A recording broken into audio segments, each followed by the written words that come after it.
അപ്പൊ ആദ്യം തന്നെ റിപ്പോർട്ടറിൽ ഈ ബൈറ്റ് കണ്ടോക്കെ.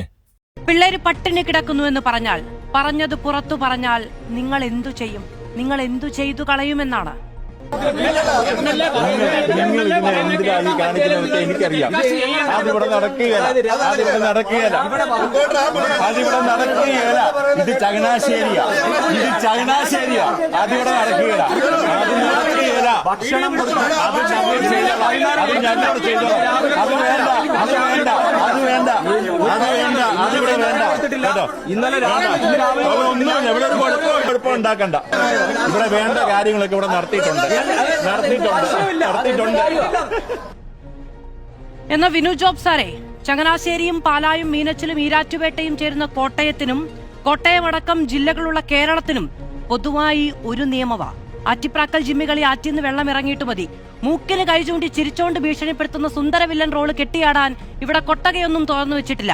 മുഖ്യമന്ത്രി നേരിട്ട് ഏകോപിപ്പിക്കേണ്ട കാര്യമില്ല, എല്ലാം സെറ്റാണെന്ന് ശ്രീ വി ഡി സതീശൻ പറഞ്ഞിട്ടുണ്ട്.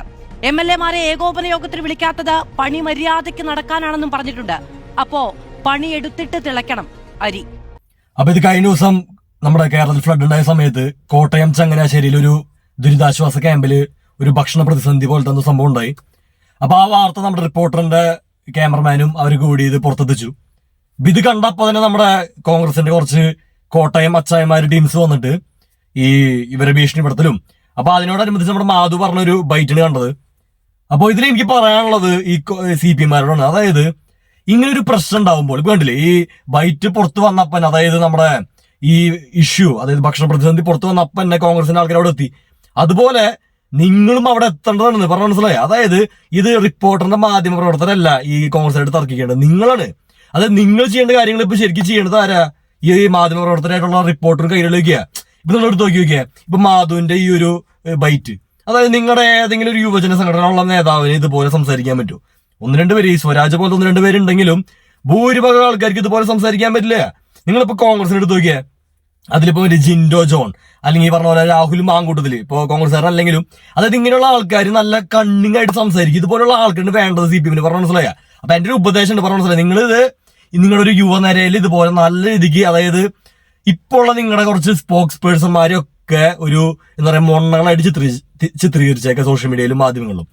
ഒന്നും പറയണ്ട, നമ്മുടെ CPM-ന്റെ സംസ്ഥാന സെക്രട്ടറി ആയിട്ടുള്ള MV ഗോവിന്ദൻ, പുള്ളിക്കാരൻ ഇപ്പൊ എന്ത് പറഞ്ഞാലും ആൾക്കാർ കോമഡി ആയിട്ട് എടുക്കണേ. കാരണം അങ്ങനെ ഒരു കോമഡി പീസാക്കി മാറ്റി പുള്ളിക്കാരനെ. കാരണം പുള്ളിക്കാരുടെ രീതി എന്ന് വെച്ച് കഴിഞ്ഞാൽ ഇതിനോടും ഒരു എന്താ പറയുക, ഇതിനോടും ത്വാത്വികമായിട്ട് ചിന്തിക്കുന്ന ആൾക്കാർക്ക്, അല്ലെങ്കിൽ ഇതിനോടും ഈ ചിന്തിക്കാൻ ശേഷിയുള്ള ആൾക്കാർക്ക് ചിന്തിച്ചിരിക്കാൻ പറ്റുന്നുണ്ടെങ്കിൽ മാത്രം അങ്ങേര് പറയുന്നത് മനസ്സിലാവുള്ളൂ. ഇപ്പൊ എനിക്ക് പേഴ്സണലൊക്കെ മനസ്സിലാവും. പക്ഷെ അല്ലാണ്ട് ഒരു പൊതുജനം എന്ന് പറഞ്ഞൊരു കാഷ്വലായിട്ട് ന്യൂസ് കാണുമ്പോൾ പെട്ടെന്ന് അവർക്ക് മനസ്സിലാവുന്ന ഭാഷയിലും രീതിയിലും കണ്ണിങ് ആയിട്ട് പറയാൻ പറ്റണം.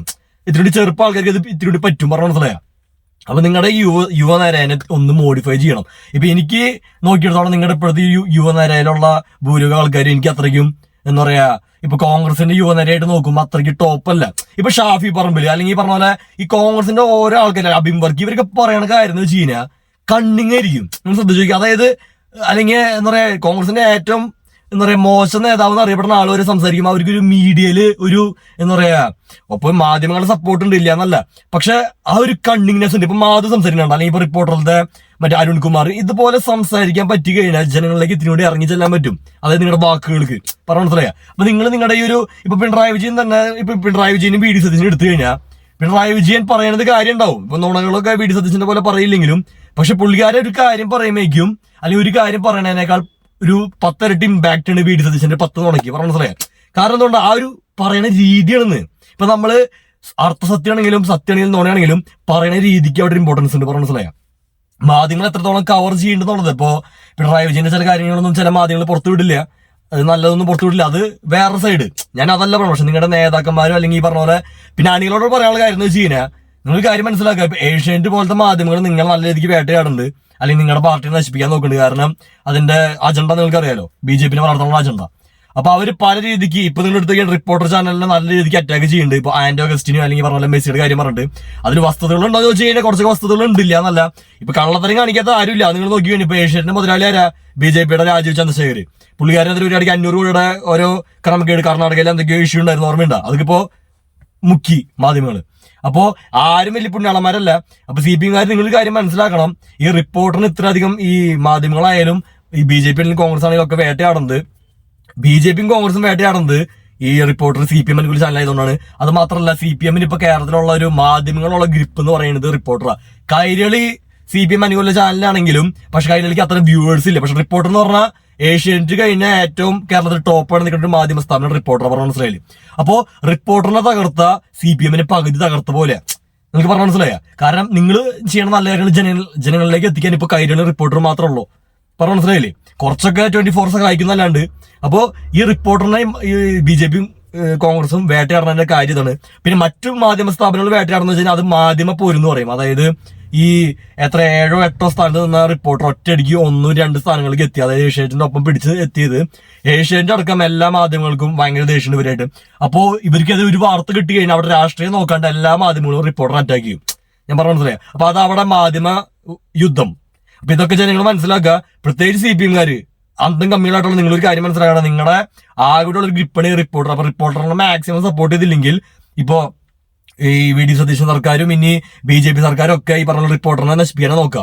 കാരണം റിപ്പോർട്ടർ പോയി കഴിഞ്ഞാൽ നിങ്ങൾക്ക് ഇനി ഈ CPMന് വേറെ ഒരു എന്താ പറയുക മീഡിയയിൽ ശക്തിയില്ല. പറഞ്ഞ മനസ്സിലായ. അപ്പോ അത് നിങ്ങൾ ശ്രദ്ധിച്ച് മുന്നോട്ട് പോയി. അതുപോലെ തന്നെ റിപ്പോർട്ടറിലുള്ള ഓരോ മാധ്യമ പ്രവർത്തകർ ഇപ്പൊ അരുൺകുമാറിനായാലും ഇനിയിപ്പോ മാധുവിനെ ആണെങ്കിലും എല്ലാവരും ഒരു വേട്ടയാടും നല്ല രീതിക്ക്. അത് നിങ്ങൾ ശ്രദ്ധിച്ച് മുന്നോട്ട് പോയി കഴിഞ്ഞാൽ നിങ്ങൾക്ക് വലിയ കുഴപ്പമുണ്ടാവില്ല. ശ്രദ്ധിക്കുക.